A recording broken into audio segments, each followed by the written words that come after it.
Welcome into the GigEm247 Sports Podcast. I am Andrew Hattersley, joined by Brian Perroni. We got more commitment news to discuss. Texas A&M stays red hot on the trail and lands their 11th commit in the past month. They have just been on fire.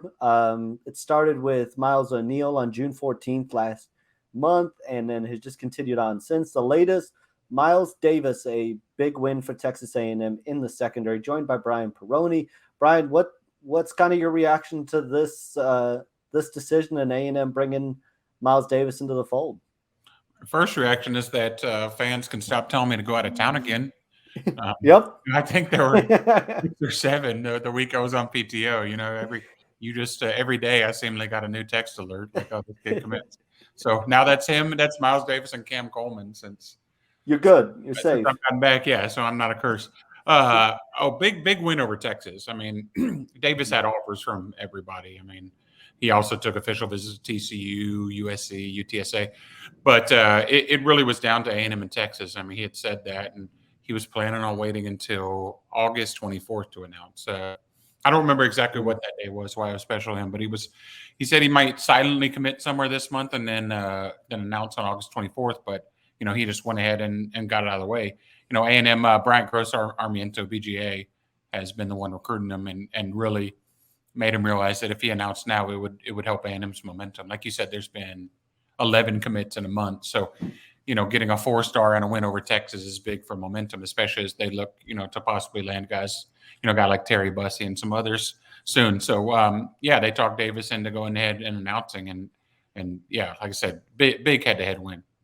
Huge. And even last week, I was kind of catching up with him, and he kind of said the same thing. I'm planning to wait until August to make any sort of decision. And so, you know, great job by Brian Gross Armiento to get him in the fold, and he can start to, along with Jordan Pride, start to help recruit the rest of that defensive back room. But that gives A&M 2 4-star safeties and a great start as they kind of look to round out that class and turn their attention to the cornerback side. Obviously, Terry Bussey's the top target at that position and is planning to be back in town for the pool party later this month as well. And you're right. I think they're just trying to find a way to continue this momentum as late as they can into July, and then use the pool party as kind of the springboard into the rest of the season. So it's big to get Myles Davis in the fold. And you know, this one had some shifts in momentum.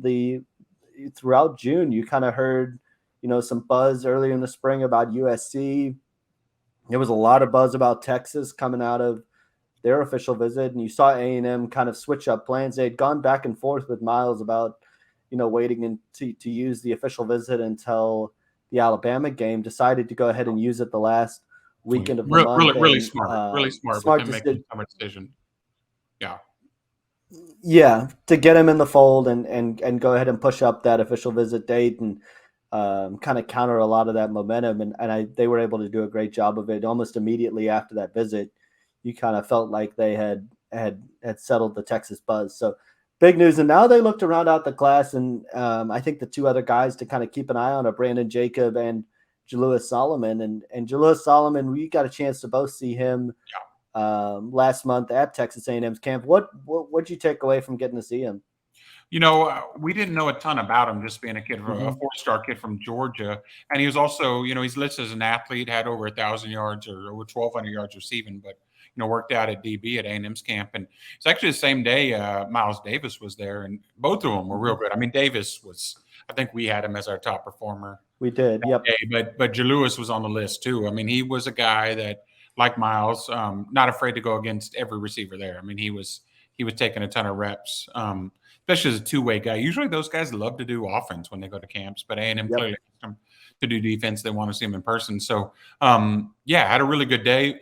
You know, those, you know, as a safety in one-on-ones, it's tough because you're not just providing help, and also, I mean, it's rare that they're going to be doing that, you know, purely man coverage like that off the line with the same guy, but he more than held his own. I mean, he looked like a cornerback out there. So, you know, he recently announced the top 5 of Florida State, Kentucky, South Carolina, and Auburn.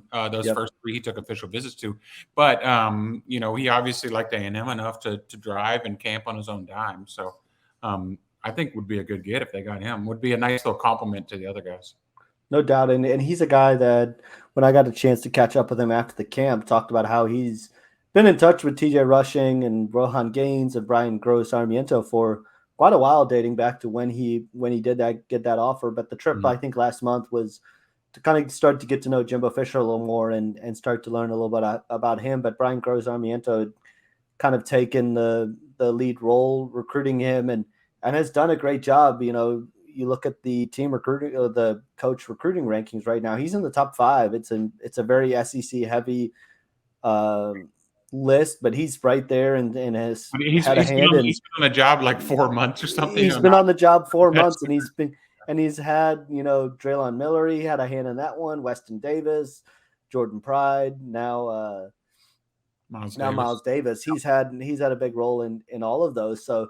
I think there is the genuine interest there from Jalewis Solomon and another guy that BGA has grown close with, and same with Brandon Jacob. We'll see where A&M kind of fits into that mix, but he's also got a decision date set for July 20th with UCF, Maryland, Miami, and Ohio State. The other schools in the mix took an official. That's about 2 weeks before Jalewis Solomon. Yep. So they have some time, but both those guys are coming off the board, so to figure out sort of how the board shakes out. Yeah, and then what if they, depending on what happens there, they brought Kyan McDonald in from Seattle O'Day for an official visit as well in June. So going to be interesting to kind of see where they go with that third safety position at the cornerback spot.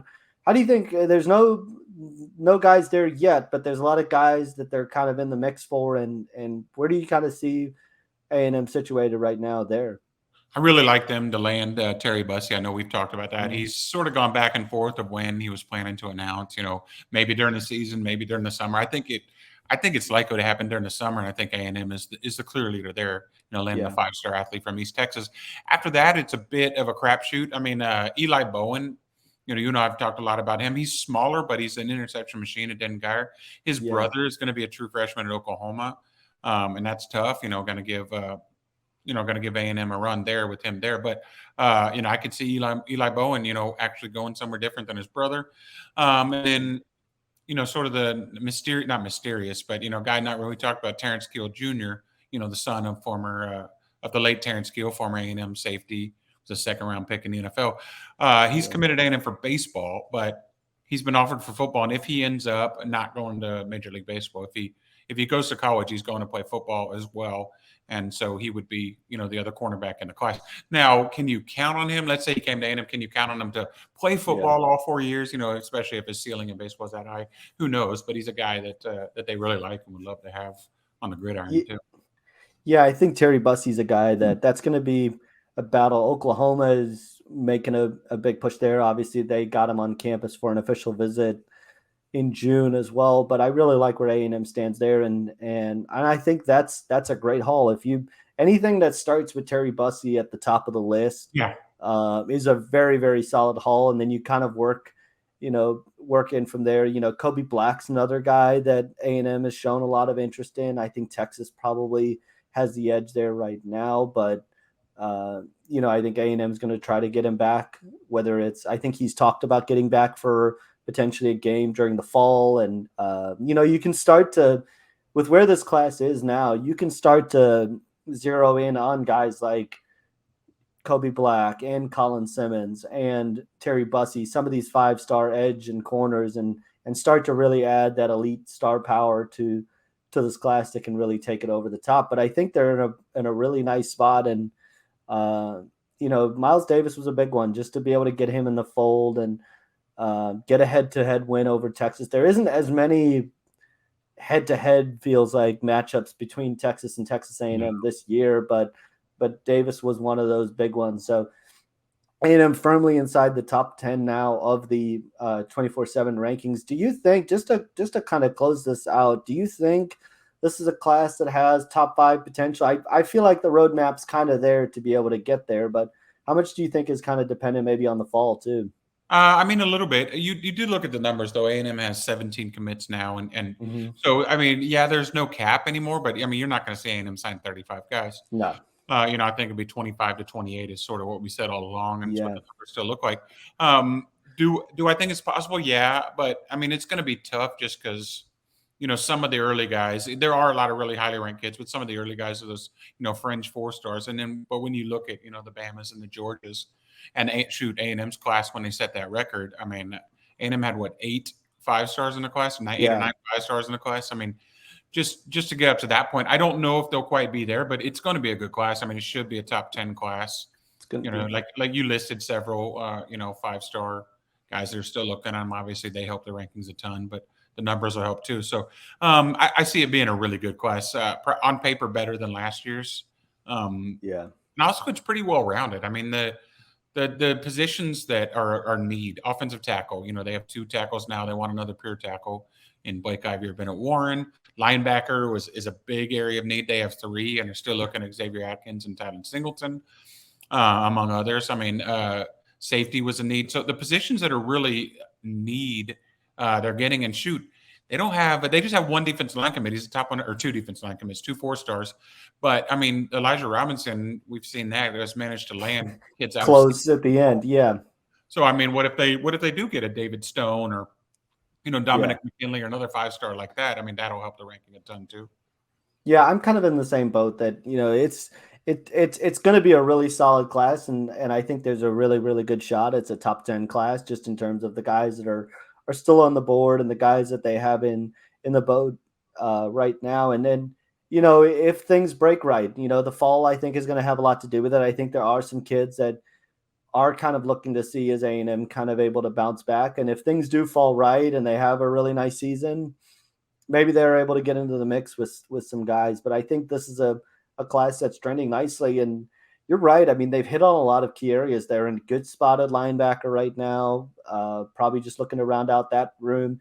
Offensive tackle was obviously a big focus in this class. I think the interior of the offensive line, Papa Fua is a 4-star interior offensive lineman out on the West Coast, on the Pacific Northwest. He's a guy that is giving A&M a strong look, could kind of close out that room. And I think this class has a chance to finish really nicely. And it's, they've always closed strong. That's the thing I always remind people with Jimbo Fisher and their staff. They always close really strong in December. So I think they're sitting in a good spot, and at least off to a nice start. And running back, I'm not too concerned. I know, they've always wound up with somebody, somebody really, really good. That's Really never good. been really good. There's never been a concern about that part of the room.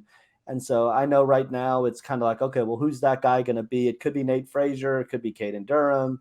They could get back into it down the road with Taylor Tatum, although I think that one's probably less likely right now. But, we'll see how it all goes. But again, thanks to everybody for joining us on this edition of the podcast. Be sure to like and share this video and give us a 5-star review if you're listening to this on Spotify or iTunes. And until then, we will be back next week. SEC Media Days are here. They'll be here next week, and we will have certainly a ton of content and a ton to break down coming out of that week. Jimbo Fisher and crew will be speaking on Monday. So we'll have you covered with all the latest. Until then, have a great rest of your week, everybody, and we'll see you guys soon.